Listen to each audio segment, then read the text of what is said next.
तपाईहरूको माझमा मण्डली स्थापनाको विश्वव्यापी अभियान र चेला निर्माणको बारेमा बोल्ने मौका पाउँदा म निकै हर्षित छु।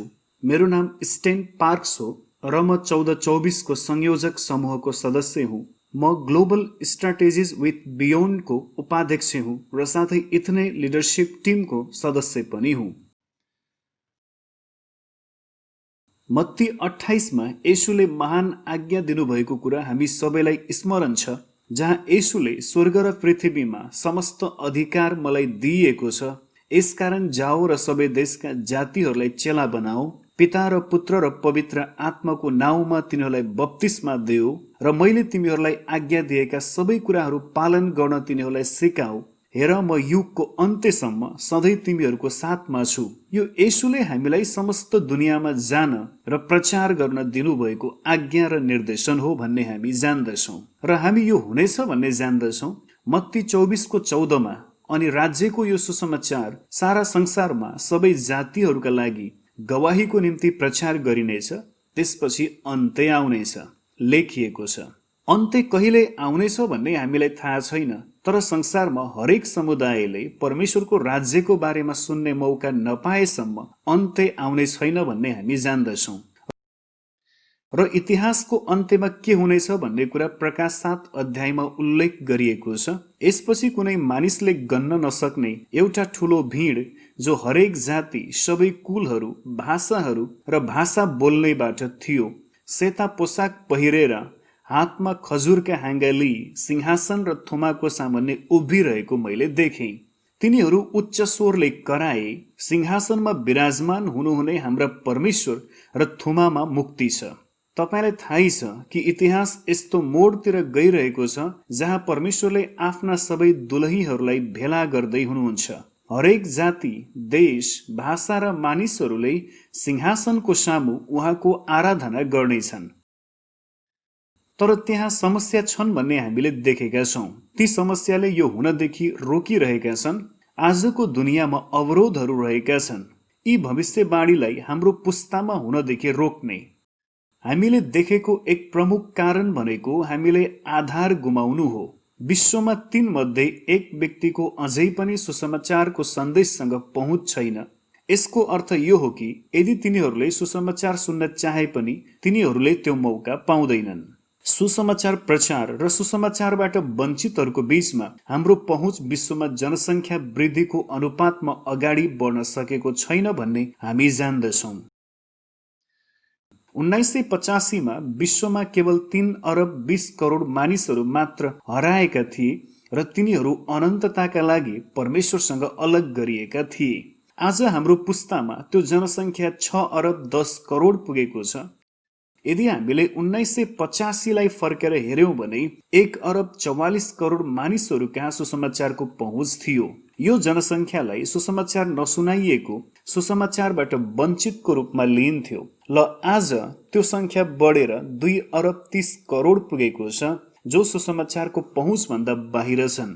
त्यसकारण हरेक पक्षमा जनसङ्ख्या बढेर ठूलो हुँदै गइरहेको छैन, तर मानिसहरूको संख्यामा पनि कुनै सुधार आएको छैन।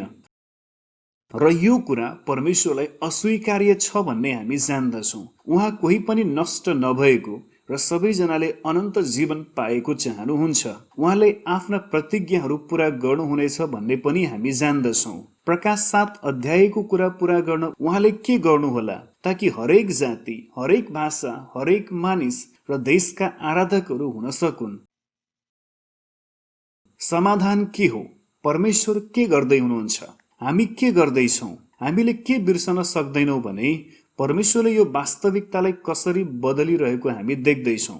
आजको संसारमा काम सुरु गर्नका लागि उहाँले के समाधान निकाल्नु भएको छ? परमेश्वरले 28 अध्यायमा सुसमाचारबाट वञ्चितहरूको बीचमा जाने एउटा तरिका देखाउनु भएको छ। उहाँले हरेक देशका सबै जातिहरूलाई चेला बनाओ भन्नुभएको छ। त्यसकारण हामीले आफूलाई यो प्रश्न सोध्नुपर्छ, हामीले कसरी समस्त समुदायलाई चेला बनाउन सक्छौं? केही व्यक्तिहरूलाई मात्र होइन, तर सबै जातिका मानिसहरूलाई चेला बनाउने। परमेश्वरले सुसमाचारबाट वञ्चित समुदायहरूका बीचमा अभियानहरू सुरु गर्नुभएको हामीले देखेका छौं। ती मण्डली स्थापना अभियानहरू कतिपटक तीव्र गतिमा बढ्छन् र जनसङ्ख्या वृद्धिलाई पनि उछिन्छन्। लगभग विगतको 20 वर्षको हाराहारीमा यस्ता अभियानहरूको संख्या नाटकीय रूपमा बढेको छ र थुप्रै महादेशहरूमा फैलिएको छ। हामीले थुप्रै ठाउँमा मत्ती 28 अध्याय पूरा भएको देखेका छौँ, जहाँ वृद्धि भइरहेका चेलापन र मण्डलीका अभियानहरू आफ्ना समुदायका मानिसहरू समक्ष पुग्दैछन्। तिनीहरूले वास्तवमै हजारौं र कतिपय ठाउँहरूमा त लाखौं मानिसहरू परमेश्वरको राज्यमा आएको देखेका छन्। तर महान आज्ञा पूरा भएको देख्नका लागि हामीले हरेक ठाउँका प्रत्येक समुदायहरूको बीचमा अभियानहरू बढाउनु आवश्यक हुन्छ, ताकि हाम्रो पुस्तामा सुसमाचारबाट वञ्चित कुनै पनि मानिस रहन नसकुन्। हामी परमेश्वरसँग हाम्रो शब्दकोशबाट सुसमाचारबाट वञ्चित शब्द नै हटाउन प्रार्थना गर्छौं, ताकि हरेक मानिसको येशू ख्रीष्ट कहाँ पहुँच हुन सकोस्। यस्ता अभियानहरूलाई मण्डली स्थापना अभियानहरू भनिन्छ, किनकि मण्डली स्थापना गर्ने, तिनले अरू मण्डली स्थापना गर्ने र ती मण्डलीहरू फेरि अरू मण्डली स्थापना गर्ने मण्डली स्थापना गर्छन्। अन्य समयमा मानिसहरू राज्यको अभियानको बारेमा भन्दछन् र ती क्षेत्रहरूमा परमेश्वरको राज्यका ठूला कामहरू भइरहेका छन् र मानिसहरू परिवर्तन भइरहेका छन्। अन्य भनेका सुसमाचार अभियानहरू हुन्। अन्य भनेका चेला बनाउने अभियान हुन्, जसमा चेलाले चेला बनाउँछ, ती चेलाले अरू चेला बनाउँछन् र ती चेलाले अरू चेलाहरू बनाउँछन्। वास्तवमा यहाँ मैले भन्न खोजेको कुरा चाहिँ हामीले जुनसुकै शब्दहरू प्रयोग गरे पनि ती सबैले एउटा व्यापक क्षेत्रलाई नै जनाउँदछन्। मूलतः हामी हरेक देशका, हरेक ठाउँका, हरेक जातिहरूको बीचमा प्रेरितको पुस्तकमा भएका कुराहरू भएको देख्न चाहन्छौँ। हामी सुसमाचार तीव्र गतिमा फैलिएको देख्न चाहन्छौँ, मानिसहरूको जीवन तीव्र गतिमा परिवर्तन भएको। हामी यो कुरा 100 वर्षमा भएको देख्न चाहँदैनौँ। हरेक ठाउँका हरेक समुदायहरू यही पुस्तामा नै परिवर्तित भएको देख्न चाहन्छौँ। प्रेरित 19 अध्यायमा पावल एफिससमा गएका छन्, जहाँ उनले केही मानिसहरूलाई भेट्टाएका छन् जसलाई केवल यूहन्नाको बप्तिस्माको बारेमा मात्र थाहा थियो। त्यसपछि उनले सभाघरमा सिकाउँछन् र त्यहाँ पनि विरोध हुन्छ। त्यहाँबाट उनी टुरानसको हलमा सर्दछन् र त्यहाँ हरेक दिन सिकाउन थाल्छन्। प्रेरित 19 अध्यायको 10 मा यो काम 2 वर्षसम्म चल्यो भनेर लेखिएको छ। यसरी एसियाको क्षेत्रमा बसोबास गर्ने सबै यहुदी र ग्रीकहरूले प्रभुको वचन सुन्न सके र रोमी जनगणनाले हामीलाई बताउँछ कि त्यो क्षेत्र लगभग अहिलेका टर्की देशको क्षेत्र बराबर थियो। त्यो समयमा त्यहाँ लगभग 1,50,00,000 मानिसहरू बसोबास गर्दथे। कसरी ती 1,50,00,000 मानिसहरूले प्रभुको वचन सुने होलान् त? केवल पावल र अन्य केही मानिसहरूले मात्र यति धेरैलाई प्रचार गरेका थिएनन्। यो कुरा अन्य मानिसहरूलाई तालिम दिने र सुसज्जित पारेर अरूलाई प्रचार गर्न पठाएर सम्भव भएको थियो र तिनीहरूलाई बाहिर जान र अरूलाई प्रचार गर्न तयार पारिएको थियो। र यसरी हामी त्यो क्षेत्रमा तीव्र गतिमा सुसमाचार फैलिएको र तीव्र गतिमा चेलाहरू तयार भएको देख्दछौँ। आज हरेक देशको हरेक सहरमा र हरेक क्षेत्रहरूमा प्रेरित 19 अध्यायको 10 पदको कुरा हुनका लागि के चाहिन्छ होला? त्यसकारण मण्डली स्थापना अभियान भन्ने शब्द परमेश्वरले गरिरहनु भएको कामलाई दर्शाउनका लागि सृष्टि गरिएको थियो। यो कुनै मानिसले परिभाषित गरेको शब्द होइन र त्यसपछि मानिसले गएर सुरु गरेको पनि होइन। त्यसको साटोमा तिनीहरूले हेर परमेश्वरले कस्तो काम गर्नुभएको छ भने। परमेश्वरले गर्नुभएको कामलाई हामी के भन्छौँ र उहाँले गरिरहनु भएको कामलाई तिनीहरूले मण्डली स्थापना अभियान भने। हामीले पूरा इतिहासभरि नै मण्डली स्थापनाका अभियानहरू देखेका छौँ, चाहे ती प्याट्रिक नै किन नहुन् जो आयरल्यान्डमा गए र एक पुस्तामा नै थुप्रै आइरिसहरू येशूका अनुयायी बने, वा ती आइरिसहरू नै जो युरोपका विभिन्न समुदायहरूको माझमा गए र सुसमाचार सुनाए, वा आधुनिक युगका उत्तर पूर्व भारतका नागाहरू एसियाको त्यो भाग, तिनीहरू मध्ये थुप्रै विश्वासमा आएका छन् र उनीहरूको वरपरका मानिसहरू कहाँ मिसनरीको रूपमा सेवा गरेका छन्। परमेश्वरले यस्ता प्रकारका अभियानहरू इतिहासभरि नै गर्नुभएको छ। तर हामी भने परमेश्वरले पहिलो पटक यस्तो अभियान गर्नुभएको देखेका छौँ। समस्त विश्वभरि हरेक महादेशमा यहाँ यो डायग्राम प्रस्तुत गरिएको छ जो मण्डली स्थापना अभियानको सुरुवातको बारेमा रहेको छ।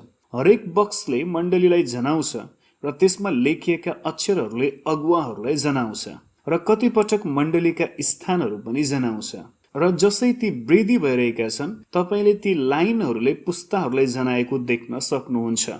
यसरी तपाईले मण्डली स्थापना गर्नुहुन्छ र त्यसलाई त्यसको छोरी मण्डलीहरूसँग जोड्नुहुन्छ र त्यसपछि नातिनी मण्डलीसँग र त्यसपछि पनातिनी मण्डलीसँग र त्यसपछि जनातिनी मण्डलीसँग जोड्नुहुन्छ। तपाईँ यहाँ मण्डलीको बृहत विस्तारलाई देख्न सक्नुहुन्छ। आज जसरी परमेश्वरले हरेक दिन नयाँ मण्डलीहरू जन्माइरहनु भएको छ, हरेक दिन सामान्य चेलाहरू उत्पादन भइरहेका छन्। मण्डली स्थापना अभियानको यो अभियानसँग केही कुराहरू मिल्दछ। हरेक विश्वासी हराएकाहरू कहाँ जान सक्छ र जानुपर्छ भन्ने विश्वास गरिन्छ। यो कुरा थोरै मानिसहरूमा मात्र लागू हुँदैन। यो केवल सिपालु व्यक्तिहरूका लागि मात्र नभई हरेक विश्वासीले गर्न सक्छन् र गर्नुपर्छ। परमेश्वरले सामान्य मानिसहरूद्वारा आश्चर्य कर्महरू गर्नुहुन्छ भन्ने तिनीहरू विश्वास गर्छन्, किनकि तिनीहरूले परमेश्वरले त्यसो गर्नुभएको बारम्बार देखेका छन्। तिनीहरूले बाइबलको कुनै एक नमुनालाई पछ्याइरहेका छन् जहाँ तिनीहरूले हराएका मानिसहरू, परिवार वा समुदायलाई भेट्टाउँछन् र तिनीहरूलाई सुसमाचार सुनाउँछन्। एकपटक त्यो समूहले मुक्ति पायो भने वा कतिपटक एउटा व्यक्तिले विश्वास गरेर बाँकी परिवारलाई वा समुदायलाई विश्वासमा ल्याउँछन्। कतिपटक हामी पूरा समूह वा अधिकांश मानिसहरू विश्वासमा एकसाथ आएको देख्दछौँ। ती मुक्ति पाएका मानिसहरू बप्तिस्मा लिन्छन् र तिनीहरू मण्डली सुरु गर्दछन्। यो भनेको मण्डली जन्मेको जस्तै हो। यो बालक मण्डली हो। तिनीहरू एकसाथ भेला हुन थाल्दछन् र आराधना गर्छन् र वचन पढ्छन् र उनीहरूको विश्वासको बारेमा अरूलाई भन्दछन् र त्यो बालक मण्डलीबाट त्यो मण्डली बढ्न र परिपक्व हुन थाल्दछ। मण्डली आज्ञाकारितामा आधारित चेलापनमा चल्नु पर्छ भन्ने जोड दिइन्छ। येशूले महान आज्ञामा मैले तिमीहरूलाई आज्ञा दिएका सबै कुराहरू तिनीहरूलाई पालन गर्न सिकाओ भन्नुभएको छ। मैले तिमीहरूलाई भनेका कुरा उनीहरूलाई भन्ने मात्र होइन, तर मैले आज्ञा दिएका कुराहरू पालन गर्न सिकाओ। त्यसकारण तिनीहरूले शिक्षामा आधारित चेलापन गरिरहेका छैनन्। तपाईलाई जति थाहा छ तपाईँ त्यति नै असल चेला हुनुहुन्छ। तिनीहरूले आज्ञाकारिता चेलापन सिकाउँछन्, यस्ता कुराहरू जो तपाईले पालन गर्नुपर्छ। वचन सुन्ने मात्र नहुनुहोस्, तर वचन पालन गर्ने हो। मण्डली स्थापना गर्नेहरूले नयाँ विश्वासीहरूलाई बाइबल अनुसारको मण्डली कस्तो हुनुपर्छ भन्ने कुरा पत्ता लगाउन मद्दत गर्छन्। मण्डली स्थापकहरूले प्रयोग गरिरहेको शैली अनुसारका होइनन्, तर बाइबल अनुसारको। मण्डली स्थापकहरूसँग जवाब छैन। तिनीहरूले ती विश्वासीहरूलाई बाइबलतिर देखाउँछन्। विश्वासीले यो सत्यता पत्ता लगायो भने पवित्र आत्माले तिनीहरूलाई सबै सत्यतातिर डोर्याउनुहुन्छ। मण्डली स्थापना गर्नेहरू एक सहयोगी र मद्दत हुन्, तर ती व्यक्तिहरूले केवल परमेश्वरसँग सिधै सिक्नका लागि सहयोगी भूमिका निभाइरहेका हुन्छन्। यूहन्ना 6 अध्यायमा पिताले स्वयं तिनीहरूलाई सिकाउनु हुनेछ भन्ने लेखिएको छ र पवित्र आत्माले तिनीहरूलाई सबै सत्यतातिर डोर्याउनु हुनेछ। र जसै नयाँ विश्वासीहरू सिकिरहेका छन् भने तिनीहरूले स्वतः नै अख्रिस्टियनहरूको समूहलाई पत्ता लगाउनेछन्। सर्वप्रथम ती तिनीहरूकै परिवार वा समूहका सदस्य हुन्छन् जसलाई तिनीहरू सुसमाचार सुनाउँछन्। तिनीहरूले नै ती नयाँ व्यक्तिहरूलाई ख्रिस्टियन बन्न सहायता गर्छन् र नयाँ मण्डलीहरू सुरु हुन्छन्।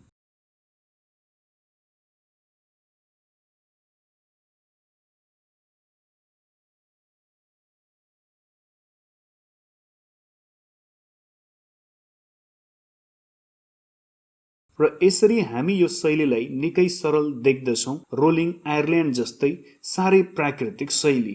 तर यदि हामीले सीमित राखेनौँ भने मण्डली अचम्म रीतिमा वृद्धि भएर जानेछ। हामीले यसलाई नरोकौँ, बरु उत्साह दिनुपर्छ र बाइबलीय आधारमा अघि बढ्न दिनुपर्छ। चेलाहरू बनाउने र मण्डली स्थापना गर्ने काममा पुनरुत्पादनशील हुनका लागि पवित्र आत्माद्वारा डोर्याइनुहोस्। ती अभियानहरू बढिरहेका छन् किनकि तिनीहरू परिवार र समूहहरू कहाँ पुग्दैछन्। केवल व्यक्तिहरू मात्र भएमा संख्या बढ्ने भन्दा पनि थपिने मात्र हुन्छन्। हरेक व्यक्ति चेला बनाउने हुन्। हरेक मण्डलीले तिनीहरूका अरू मण्डलीहरू सुरु गर्छन् र यो वृद्धि विस्फोटक भएका कारण 2 मण्डलीहरू 4 हुन्छन् र 4 मण्डली 8 बन्दछन्। 8 मण्डलीहरू 16 मण्डली 32 मण्डली बन्दछन्। 64, 128 र 256 यति छिट्टै छोटकरीमा भन्न सकिँदैन, तर तपाईँ वृद्धिको शक्तिलाई यहाँ देख्न सक्नुहुन्छ। यी अभियानहरू गन्जागोल छन्। नयाँ करारका पुस्तकहरू त्यो बेलाका नयाँ मण्डलीहरूको समस्यालाई सम्बोधन गर्न लेखिएको थियो। यी नयाँ मण्डलीहरूमा पनि नयाँ करारको बेलामा जस्तै त्यस्तै प्रकारका समस्याहरू छन्, तर नयाँ करारको मण्डली चाहिँ ती महत्त्वपूर्ण छन्, ती बढिरहेका छन्। तिनीहरू अरू कहाँ पुग्दैछन् र परमेश्वरले तिनीहरूलाई सुधारिरहनु भएको छ। अगुवाहरूले तिनीहरूलाई पाप, गल्ती र अन्य समस्याहरूसँग जुझ्न सिकाइरहेका छन् ताकि मण्डली निरन्तर बढिरहन सकोस्। यी स्थानीय मण्डलीहरू हुन्। हाम्रो काम भनेको हाम्रो बाह्य झोलालाई हटाउनु हो। हाम्रो संस्कृतिमा हामीले थपेका केही अतिरिक्त कुराहरू ठिकै हुन सक्छन्, ती राम्रा हुन सक्छन्, तर ती बाइबलीय नहुन सक्छन् र हामी ती अनावश्यक अरू कुराहरू हटाउन चाहन्छौँ। जति सक्दो केवल बाइबलीय आधारमा मात्रै रहनु राम्रो हो र त्यसपछि यी संस्कृतिहरूमा भएका नयाँ समूहहरू जो अन्तर सांस्कृतिक कोशिशहरू हुन्, ती पवित्र आत्माद्वारा डोर्याइएका छन्। ती सबै पिताद्वारा तिनीहरूको आफ्नै संस्कृतिमा सुनाउन र त्यसैमा जिउन सिकाइएका छन्। यसरी यी अभियानहरू बढ्दै गइरहेका छन् र यी निकै स्थानीय तवरका छन्, किनकि परमेश्वरले यिनलाई डोर्याइरहनु भएको छ। बाइबल तिनीहरूको मार्गदर्शन हो र आज्ञाकारिताले तिनीहरूलाई आज्ञाकारिता विहीन ज्ञान खोज्नदेखि बचाउँछ र पितालाई पछ्याउन मद्दत गर्छ। यी नयाँ कदमका केही बुदाहरू हुन्। कुनै कुरा कसरी एउटा सुरुवाती वृद्धिबाट हामीले एक अभियान ठान्ने अवस्थासम्म बढेर जान्छ त, र हामी यसलाई एक अभियान भन्छौँ किनकि यो त्यो चरणसम्म पुग्दछ। सम्भवतः यो बढ्दै जानेछ र परिपक्व हुँदै जानेछ। यसको एक विशेषता भनेको यो निरन्तर वृद्धि हुँदै जान्छ, कम्तीमा पनि 4 पुस्तासम्म। मण्डलीहरूका पनाती जनाती मण्डलीहरू सुरु हुँदैछन्। गति छिट्टो अगाडि बढ्दै गए पनि सुरु गर्न भने वर्षौं लाग्छ, तर एकपटक सुरु भइसकेपछि भने हरेक पुस्ताले 12 देखि 18 महिनामा पुनरुत्पादन गर्दछ।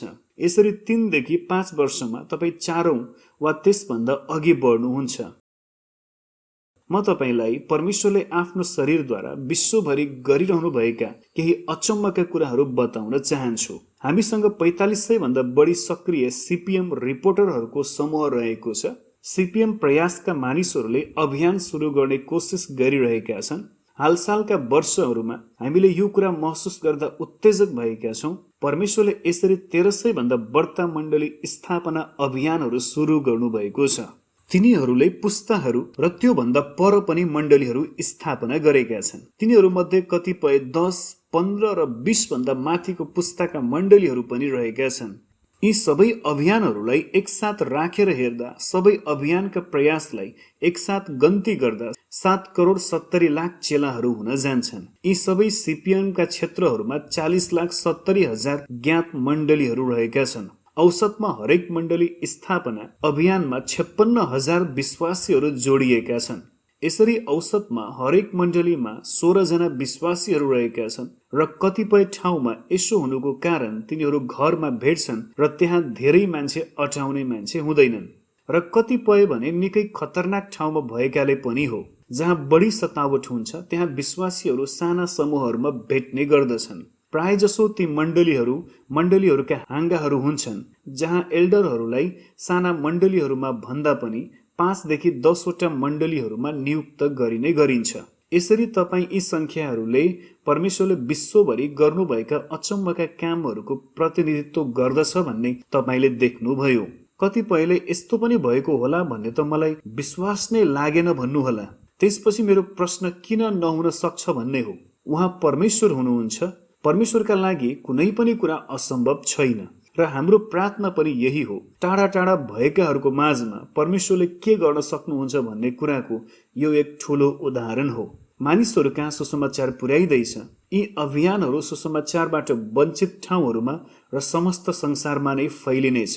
जब हामी यी सम्बन्ध विस्तारलाई बढ्दो आकृतिमा हेर्छौँ, पहिलो रेखामा भएकाहरू ती हुन् जो अभियान सुरु गर्ने कोसिस गरिरहेका छन् तर अझै अभियान सुरु भएको देखिएको छैन। दोस्रो भनेको उदाउँदै गरेका हुन् जो अझै अभियानमा परिवर्तन भइसकेका छैनन्। तर तिनीहरूले दोस्रो, तेस्रो र सुरुवाती चौथो चरणको मण्डलीहरू उदाएको समेत देखेका छन्। त्यसपछि तपाईँ एक महत्त्वपूर्ण संख्या देख्न सक्नुहुन्छ जो पुस्ताहरू र त्यसपछि भन्दा अघिको चरणमा निरन्तर रहेका छन् र त्यसपछि केही अभियानहरू बलिया छन्, स्वावलम्बी छन् र अझ परिपक्व छन्। तिनीहरूको नजिक वरपरका छिमेकीहरू र कतिपटक अन्य टाढाका समुदायहरूमा पनि पुगेका छन्। यदि हामीले वरपर संसारलाई हेर्यौं भने तपाईले यी अभियानहरूलाई विश्वभरि फैलिएको देख्नुहुनेछ। त्यसैले यहाँ पहिलोवाला चाहिँ सिपिएम सम्बन्ध विस्तारहरू हुन्। अवश्य पनि एसियामा बढी नै छन् भने अफ्रिकामा अलिक कम छन्। युरोप र अमेरिका प्रशान्त क्षेत्रहरूले बिस्तारै यो अभियानलाई अँगालिरहेका छन्, किनकि प्राचीन शैलीलाई पछ्याइरहेकाहरूले प्रायजसो मानिसहरूलाई नयाँ कुराहरूलाई पनि पछ्याउनदेखि रोकिराखेका छन्। यो नयाँ करारको पद्धति हो जसलाई परमेश्वरले अभियानहरू सुरु गर्न प्रयोग गर्नुभएको छ। तपाईँ रातोमा देख्न सक्नुहुन्छ कि सिपिएमहरू अफ्रिका, एसिया र युरोपका विभिन्न भागहरूमा र अमेरिका र प्रशान्त क्षेत्रहरूमा सञ्चालन भइरहेका छन्। यसरी परमेश्वरले वास्तवमै यो काम विश्वभरि गरिरहनु भएको छ। यी सबै अभियानहरू होइनन् भन्ने कुरा हामी देख्न सक्छौं, तर सुरुवाती मितिदेखि नै हामीले थुप्रै अभियानहरू देखेका छौं। अभियानहरूको संख्या बढ्दै गएको तपाईँ देख्न सक्नुहुन्छ। मण्डलीहरूको संख्यात्मक वृद्धि उल्लेखनीय छ। तपाईँ एक उल्लेखनीय छलाङको एक ठूलो सुरुवातलाई देख्न सक्नुहुन्छ। 2005 देखि 2010 निकै महत्त्वपूर्ण थियो र त्यसैगरी त्यसपछि 5 वर्ष पनि निकै महत्त्वपूर्ण छ र त्यसपछि एक निकै महत्त्वपूर्ण छलाङ हामी देख्दछौं। यो परमेश्वरले गरिरहनु भएको कामको सुरुवात मात्र हो भन्ने हामी आशा गर्दछौं। यी अभियानहरूको बारेमा थुप्रै मिथ्याहरू पनि रहेका छन्। एक मिथ्या भनेको कतिपय ठाउँहरूमा अभियान चलाउन निकै कठिन छ भन्ने हो। तपाईले भर्खरै वास्तविकता देख्नुभयो र यो विश्वका हरेक महादेशहरूमा भइरहेको छ। यो शहरी क्षेत्रहरूमा भइरहेको छ, यो ग्रामीण क्षेत्रहरूमा भइरहेको छ। यहाँ कुनै अभियानहरू छैनन्। मानिसहरू म यो देशमा वा यो क्षेत्रमा बसोबास गर्छु भन्दछन् र म यो शहरमा बस्छु र कसैले यहाँ अभियान छ भन्ने खबर गरेको छ, तर म त केही देख्दिन त। वास्तविकता यो हो कि मण्डलीका प्रार्थना कोठाहरू निकै साना रहेका छन्। तिनीहरू कहाँ 0.1% जनसङ्ख्या भन्दा थोरै हुन्छन्, विशेष गरी धेरै सतावट भइरहेका ठाउँहरूमा। तिनीहरू सबैबाट लुकेर रहँदछन्। तिनीहरू थोरै छन् भने घरहरूमा भेट्ने गर्दछन्। तिनीहरू स्थानीय भाषामा बोल्दछन्। तिनीहरू त्यहाँको स्थानीय सङ्गीत प्रयोग गर्छन्। तपाईँ त्यसको छेउबाटै हिँडेर पनि यो येशूको मण्डली हो भन्ने थाहा नहुन सक्छ, किनकि तिनीहरू त्यो समाजका अरू मानिसहरू जस्तै सामान्य देखिन्छन्। कतिपयले हामीलाई तिनीहरूले झुटो बोलिरहेका होलान् भन्छन्। यदि तिनीहरू तीव्र गतिमा बढिरहेका छन् भने तिनीहरू एक अर्काबाट नजिकै होलान्। तपाईले नयाँ करारका कुराहरू पढ्नुहोस् भन्ने म चाहन्छु। त्यहाँ थुप्रै पटक सुसमाचार तीव्र गतिमा फैलिँदै गयो भनिएको छ। मिथ्या भनेको समान रूपमा तीव्र गति भन्ने हो, तर सत्यता भनेको चाहिँ यी मण्डली स्थापना अभियानहरूले प्रायजसो तीव्र परिपक्वता ल्याउँछ। तिनीहरूले तुरन्त आज्ञा पालनमा ध्यान दिन्छन्, तुरन्त बाँड्ने कुरामा ध्यान दिन्छन्। तिनीहरूको ध्यान तीव्र हुने कुरामा हुँदैन।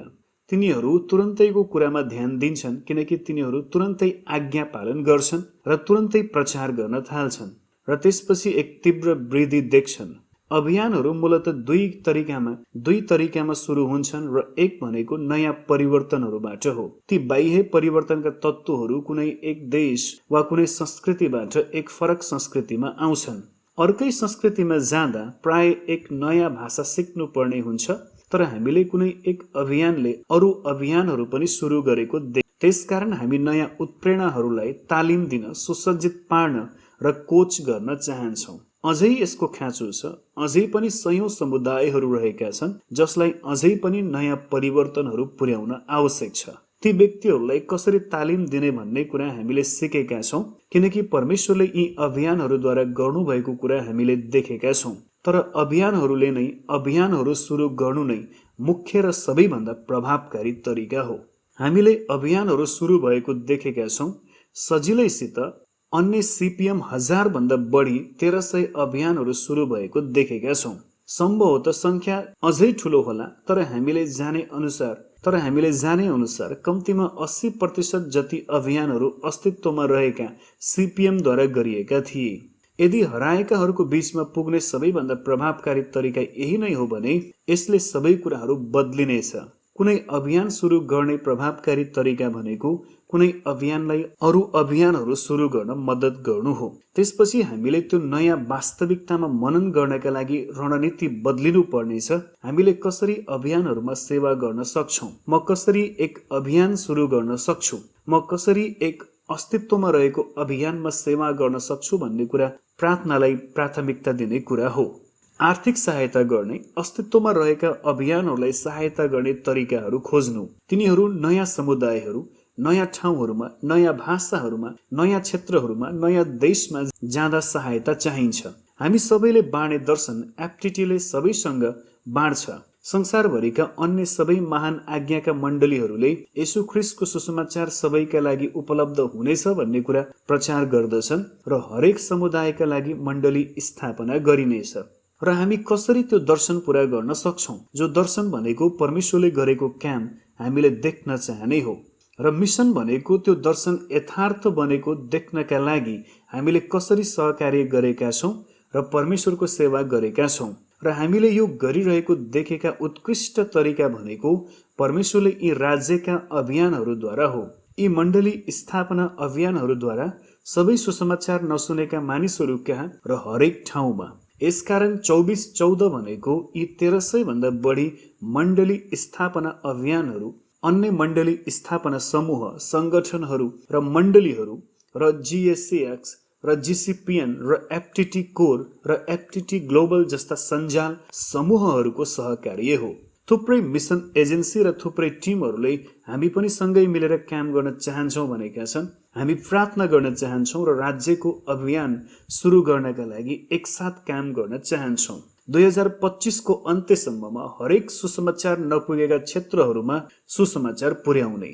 कुनै अभियान सुरु हुँदा केवल परमेश्वरले मात्रै निर्णय गर्नुहुन्छ, तर हामी जान्दछौँ थुप्रै मानिसहरूले अभियानहरू सुरु गर्न चाहन्छन्।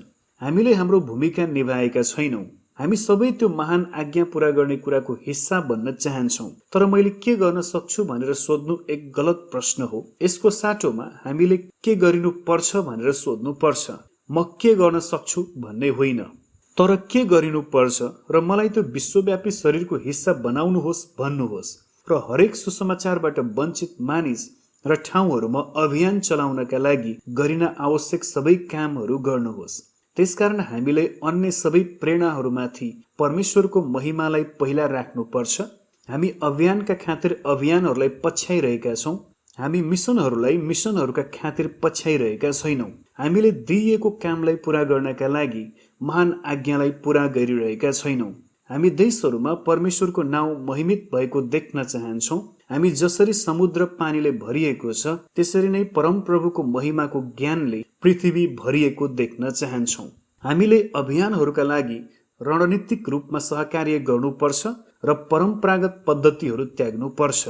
परम्परागत पद्धतिद्वारा पनि थुप्रै राम्रा कामहरू भइरहेका छन्, तर हामीले आधार भने गुमाउँदैछौँ। हामीले यी सबै परम्परागत प्रयासहरूलाई लिनुपर्छ र ती सबैलाई एकसाथ सहकार्यमा ल्याएर अभियानहरू सुरु भएको हेर्नुपर्छ।